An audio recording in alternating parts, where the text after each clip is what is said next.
ഈ പാറ്റേണിലെ മൂന്നാമത്തെ കളറും അവസാനത്തെ കളറുമാണ്. നല്ലൊരു ബ്ലൂ കളറിലാണ് വന്നിരിക്കുന്നത്. അതിനകത്ത് നെക്ക് വരുന്നത് സ്ക്വയർ നെക്കിലാണ് വന്നിട്ടുള്ളത്. സൂം ചെയ്യുമ്പോൾ കറക്റ്റായിട്ട് ആ നെക്ക് മനസ്സിലാവും. ഒത്തിരി വൈഡായി പോവാണ്ട് നല്ല പെർഫെക്റ്റ് ആയിട്ടിരിക്കുന്ന രീതിയിലാണ് ആ നെക്ക് ചെയ്തേക്കുന്നത്.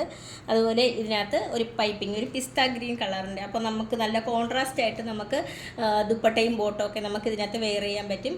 അപ്പോൾ പിസ്ത ഗ്രീൻ കളറിൽ ഒരു പൈപ്പിംഗാണ് അറ്റാച്ച് ചെയ്തേക്കുന്നത്. അത് ടോപ്പിൻ്റെ മുകൾ മുതൽ താഴ്വരയായിട്ട് കൊടുത്തിട്ടുണ്ട്. അതുപോലെ ഒരു 2-3 ഷോ ബട്ടൺസാണ് അറ്റാച്ച് ചെയ്തേക്കുന്നത്. അതുപോലെ ഇതിനകത്ത് ടോപ്പിൻ്റെ അടിവരെയായിട്ട് ഒരു പൈപ്പിംഗ് അറ്റാച്ച് ചെയ്തിട്ട് ഒന്ന് ഓപ്പൺ ആക്കിയിട്ടുണ്ട് ടോപ്പിൻ്റെ താഴ്ഭാഗത്തായിട്ട്. അതിൽ സ്ലീവ് വരുന്നത് 3/4 സ്ലീവിലാണ് വന്നിരിക്കുന്നത്. അതിനകത്ത് സ്ലീവിൽ നമ്മൾ ആ ഒരു പിസ്ത ഗ്രീൻ പൈപ്പിംഗ് നമ്മൾ അറ്റാച്ച് ചെയ്തിട്ടുണ്ട്. വിത്ത് ലൈനിങ്ങിലാണ് വന്നിരിക്കുന്നത്. സൈഡ് സ്ലിറ്റഡ് ആണ്. മീഡിയം മുതൽ XXL സൈസ് വരെയാണ് അവൈലബിൾ ആയിട്ടുള്ളത്. റേറ്റ് വരുന്നത് 625